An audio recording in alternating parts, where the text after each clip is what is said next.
아멘. 오늘 말씀의 제목은 주님과의 친밀함입니다. 영어 제목은 주님의 비밀입니다. 무엇이 진정한 친구라는 표시입니까? 여러분은 진정한 친구가 있으십니까? 진정한 친구의 기준이 여러분에게는 어떤 것입니까? 가장 비밀스러운 기쁨이 진정한 친구의 표시라고 챔버스 목사님은 말씀하고 있습니다. 많은 사람들이 나에게 자신들의 비밀스러운 슬픔을 고백합니다. 그러나 진정한 친밀함은 자신의 가장 비밀스러운 기쁨을 나누는 것을 의미한다고 말합니다. 비밀스러운 슬픔을 나누는 것도 어느 정도 친하다고 생각하는 사람에게 공유하기도 하지만 비밀스러운 기쁨은 진정한 친구에게만 나눌 수 있습니다. 자신의 비밀스러운 기쁨은 정말로 기뻐해 줄 수 있는 사람한테만 나눌 수 있습니다. 그 비밀을 나눌 때 시기하고 질투하지 않을 수 있는 사람한테 나눌 수 있습니다. 우리에게 그런 사람이 진정으로 있을까요? 저는 그 비밀을 나눌 수 있는 분이 예수님 한 분이라고 생각합니다. 하나님께서 당신의 기쁨을 우리에게 나누시도록 우리는 기도할 때 그렇게 기다린 적이 있으십니까? 다시 말하면 여러분은 하나님의 기쁨에 대해 관심이 있으십니까? 내가 느끼는 기쁨 말고 하나님의 기쁨에 대해서 말입니다. 기도는 응답받기 위해 하는 것이 아니라 하나님과의 관계라고 우리는 알고 있습니다. 그렇다면 그 관계 가운데서 여러분들은 하나님의 기쁨에 대해 궁금해하시고 하나님의 기쁨에 대해 나에게 말씀하시도록 하시고 계십니까? 아니면 쉬지 않고 주님께 나의 비밀만을 말하느라고 하나님이 나에게 기쁨을 말하시도록 기회를 드리고 있지 않지는 않으십니까?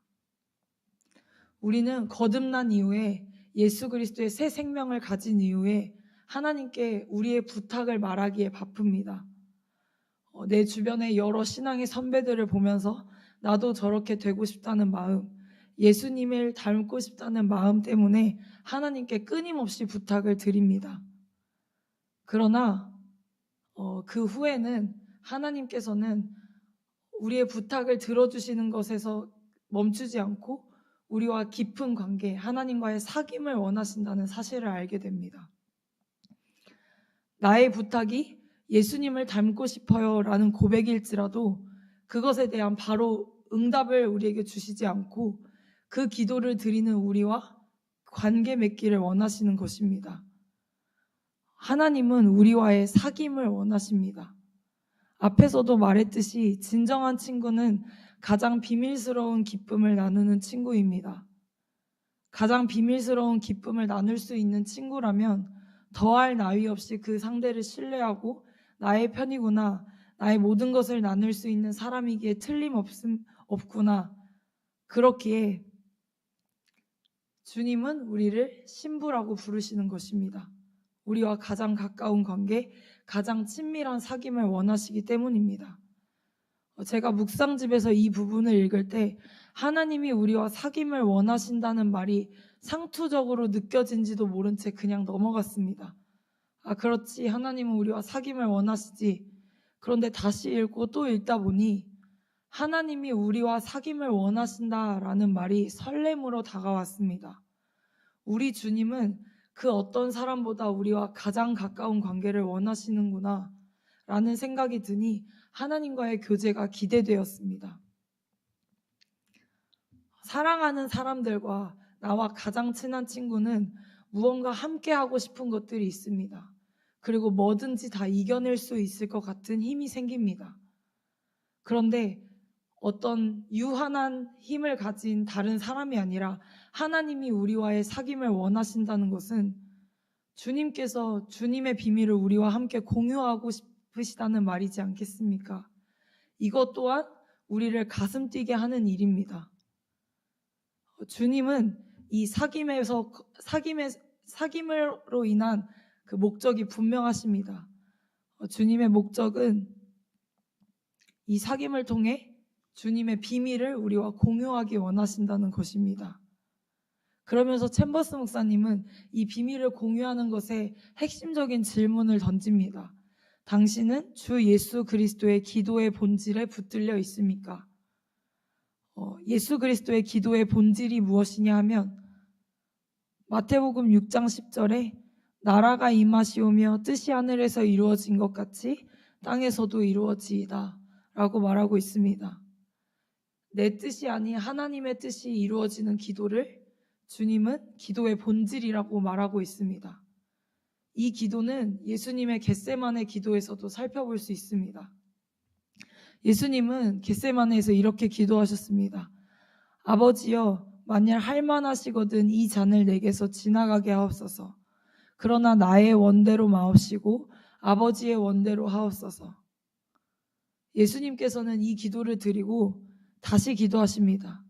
내 아버지여, 만일 내가 마시지 않고는 이 잔이 내게서 지나갈 수 없거든 아버지의 원대로 되기를 원하나이다. 예수님께서는 겟세마네에서 끊임없는 몸부림이 있으셨지만 나의 뜻과 하나님의 뜻 가운데서 갈등하고 계셨지만 결국은 하나님의 뜻대로 되기를 원하신다고 고백하고 있습니다. 이 정신에 붙들릴 때 우리는 하나님의 비밀을 붙잡게 됩니다. 내 뜻보다 아버지의 뜻이 이루어지길 바라는 기도이기 때문입니다. 이 정신 안에는, 이 기도 안에는 주님이 언제나 옳으시다라는 생각을 내포하고 있습니다. 하나님의 비밀이라고 표현하고 있지 않습니까? 그 이유는 감추어져 있기 때문에 하나님의 비밀이라고 표현하는 것입니다. 나의 생각, 나의 상황, 내 생각, 내 형편, 내 주장, 내 생각에 사로잡히면 주의 뜻이 이루어지리이다라는 고백은 나오지 않습니다. 그리고 하나님의 감추어진 비밀은 볼 수 없습니다. 그 주님께서는 십자가에서 돌아가신 예수님의 죽음과 부활의 생명이 우리를 사랑하시기 위해 하나님께서 하신 일이라는 것을 알게 하시지만 그 하나님은 이 하나님의 비밀을 오늘 내 삶에서 일어나는 작은 사건들 가운데서도 느끼게 하십니다. 다시 말하자면 주님은 내가 너를 대신해 십자가에서 죽었다는 것을 와닿지 않는데 선포하는 것이 아니라 무거운 말로 우리에게 그냥 강요하듯이 말하는 것이 아니라 내 삶의 아주 사소한 고민과 생각까지도 관심을 가지고 있다고, 그래서 그 비밀을 너와 공유하기 원한다고 말씀하고 계시는 것입니다. 시편 25편 12절에 주께서 정하신 길로 나를 가르치소서. 처음에 우리는 하나님의 인도하심을 의식하기를 원합니다. 하나님께서 나와 교제하시기를 원하시는구나를 알게 되면 우리는 하나님의 인도하심을 의식하기 시작합니다. 그래서 삶에서 하나님, 제가 지금 주님과 동행하고 있습니다. 주님 저에게 뭐라고 말씀하시죠? 라고 말하지만 이것이 지속되는 훈련이 된다면 하나님을 풍성하게 의식하면서 우리는 그분의 뜻을 물을 필요가 없게 된다라고 말하고 계십니다. 하나님께서는 이 물을 필요가 없다라는 것이 우리 맘대로 해도 된다라는 의미에서가 아니라 주님과 친밀한 교제 가운데서 나는 더 이상 내 뜻이 아닌 하나님의 뜻을 선택하고 싶은 마음만 들기 때문이라고 말합니다. 다른 뜻을 선택하고 싶지 않은 생각이 들기 때문입니다. 이것은 다시 말하면 내가 예수 그리스도 안에서 거듭나서 내 성향이 이쪽 방향에서 이쪽 방향으로 완전히 바뀌었다면 이 바뀌어진 방향 안에서 내 의지도 이 안에서 발휘된다라는 것입니다. 내 바뀌어진 성향을 인정하는 것뿐만이 아니라 여기서 내 의지가 발휘되는 것, 이것이 같이 이루어질 때 우리는 주님과의 친밀함, 주님과의 연합을 이룰 수 있습니다. 내가 주님 이 바뀌어진 성향 안에서 거듭났음을 인정하는 것에서 끝난다면 우리는 주님과의 친밀함을 계속해서 지속할 수 없습니다. 하나님은 이 친밀함을 위해 우리에게 그 비밀을 알려주시기 원하시고 내 의지가 계속해서 여기서 발휘되기를 원하신다라는 것입니다. 그래서 챔버스 목사님은 이렇게 말하고 계십니다. 우리가 구원을 얻고 정결해진 후에는 하나님께서 우리의 일상적인 선택 속에서 우리를 인도하십니다. 즉 그리스도 안에서 새로운 피조물이 된 후에는 하나님께서 내 성화의 삶 속에서 나를 인도하시며 끊임없이 간섭하신다라는 말입니다. 이전에 했던 아무렇지 않았던 선택들이 변화된 성향 안에서 우리는 고민하게 됩니다. 왜냐하면 이 변화된 성향 안에서는 성령님께서 깊은 탄식 가운데 우리에게 말씀하기 때문입니다. 그 성령님의 깊은 탄식 가운데 우리가 기민하게 된다면 우리의 의지의 선택은 이전과 같을 수 없습니다. 그래서 챔버스 목사님은 이때 주의하십시오라고 말씀하고 있습니다. 어떤 결정을 내릴 때 의심이 생긴다면 당장 그 결정을 멈추십시오. 내가 A랑 B 중에 A를 선택하려고 했다면 B를 하는 것이 하나님의 뜻인데 내가 A의 선택을 그냥 해야겠다. 모르겠다. 하나님의 뜻을 기다리지 않고 그냥 이것을 선택해 버린다면 이것이 하나님께서 원하시는 것이 아니라고 말합니다. 내가 원하는 것인가 하나님의 뜻인가 헷갈린다면 그 결정을 일단 멈추라는 것입니다. 여기서 왜 안 되는 거지? 왜 A가 안 되는 거지? 라고 생각한다면 이미 그 질문은 내 마음에 결정을 빨리 내리고 싶은, 내가 원하는 대로 내리고 싶은 마음이 작용하는 것입니다.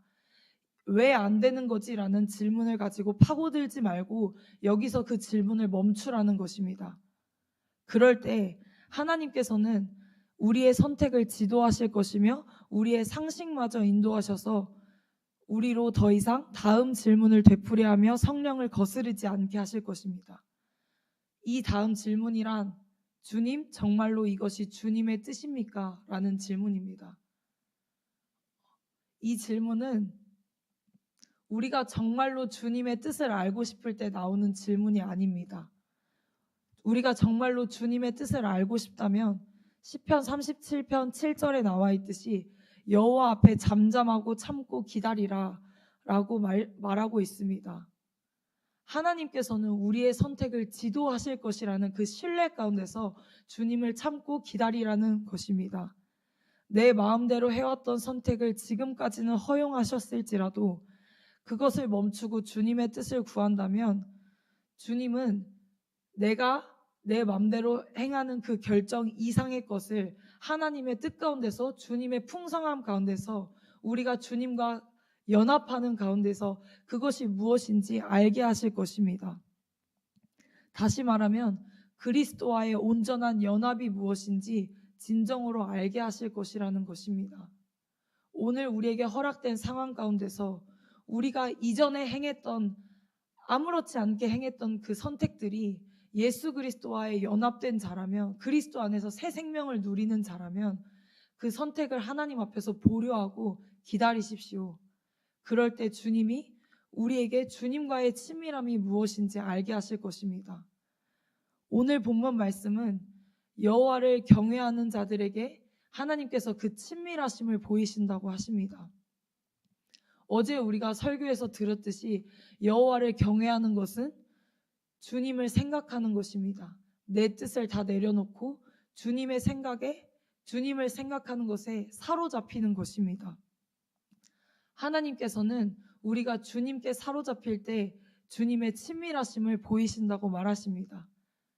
그것이 바로 오늘 내가 내리는 결정 가운데서 내가 단순히 선택했던 그 선택을 멈추고 하나님의 뜻을 기다리는 것이라고 말씀하고 계시는 것입니다. 오늘 우리의 삶 가운데 그것이 이루어지길 예수님의 이름으로 기도합니다. 기도하겠습니다. 살아계신 여호와 하나님, 우리가 주님과 친밀해지기 원합니다.